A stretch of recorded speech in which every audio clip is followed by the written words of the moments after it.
另外，咱要来关心的就是2022年的10月，台北市士林区发生马来西亚查某大学生的命案。这个被告陈碧安是因为钱项的问题，甲来台湾读册的学生甲电死。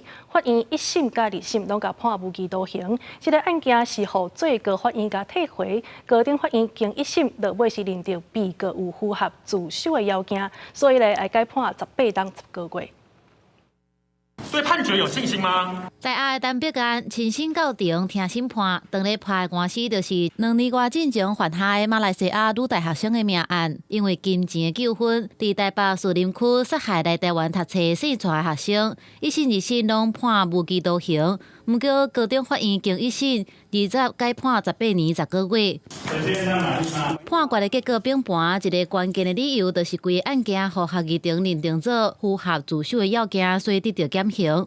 陈碧安听到宣判了后，更加是伫法庭双手合掌，真侪个点头，所以感谢。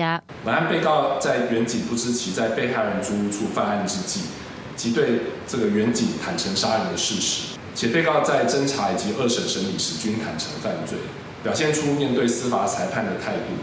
因此，本院合议庭认为本案可依自首的规定予以减刑。